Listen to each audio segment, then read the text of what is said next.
I rode the first fare-paid Brightline train north out of Fort Lauderdale to West Palm Beach at 9:25 a.m. on January 13th, and I took the Tri-Rail train back from West Palm back to Fort Lauderdale. This video is about that experience. So first I do the Brightline north and then the Tri-Rail back south back to Fort Lauderdale.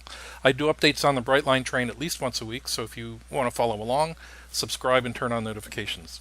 If you just want to see train videos without commentary, check out my other YouTube channel, Olas Picks Railfan. Hi, this is Dave with LosOlasPicks.com. I am at the West Palm Brightline station. That train behind me is bright red. I just rode that train from Fort Lauderdale here.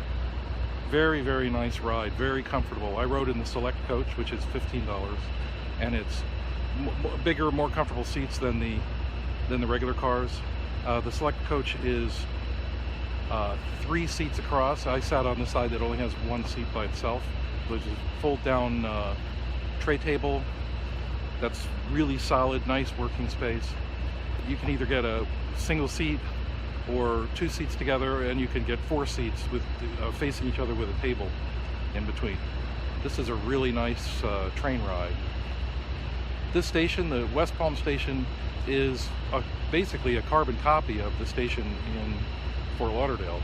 It has under construction next to it the building that has a parking garage in it, and then a high-rise right next to the station.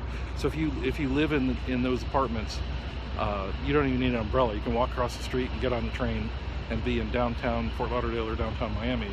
You could commute to work in Miami from this apartment building in West Palm. Very cool.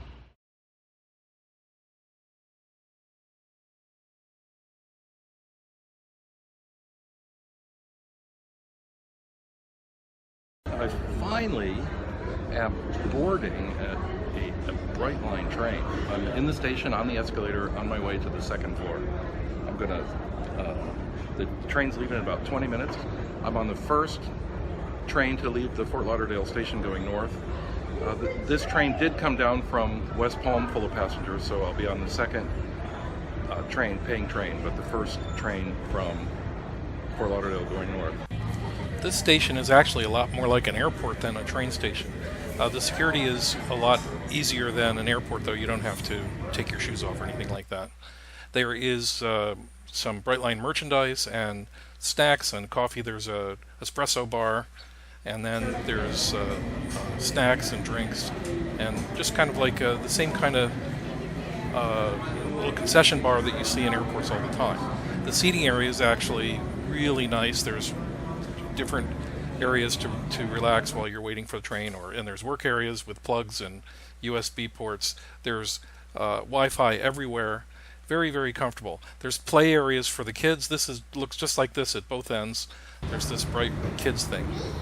Now, I sped up this escalator ride to the platform a little bit to make it quicker, but I took a video out the window of the entire trip, which I'll put a link in the description. That's going to be on my Los Olas Picks Railfan. I do show part of that in a minute here, but one of the cool things about these trains is these retractable tongues that kind of automatically come out and meet the platform. I've never seen that before. It's really kind of cool. So I'm going to show the first part of the video out the window as we leave the station. Let's listen.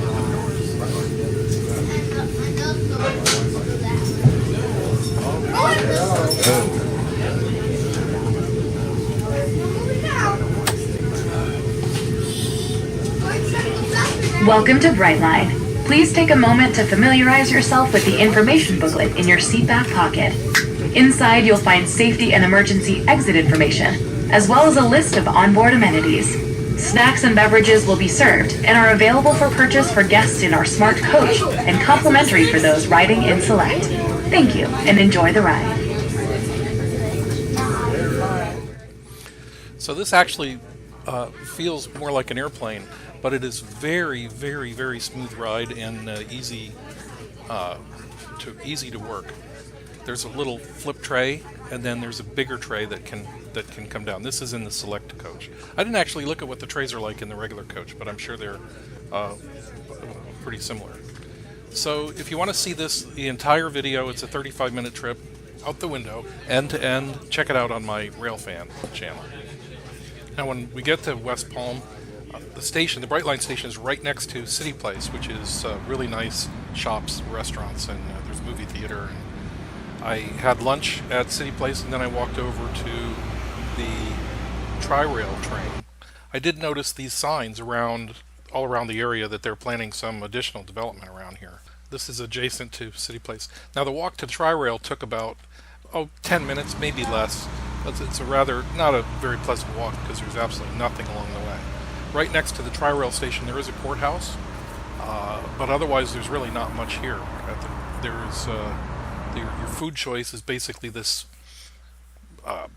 little pizza place that's built into the thing. So here's the Tri-Rail train arriving. One thing I noticed about these two trains, and I said this before in an earlier video I made, that these Tri-Rail trains are dirty on the outside. So even the video that I shot out the window, you can see the windows are very dirty. This train goes alongside I-95, so it's kind of watch the traffic out the window. One major difference between these trains is that the Tri-Rail train stops 7 times between West Palm and Fort Lauderdale. We're now arriving into the Delray Beach station. This is your Delray station, Delray Beach. So this is one of those stops. This is the Delray Beach stop. This is the only one I'm going to show. Anyway, the Brightline goes 80 miles an hour end to end. This train probably goes more like 70, and it makes all these stops. That makes this trip take an hour instead of the 35 minutes that the Brightline takes.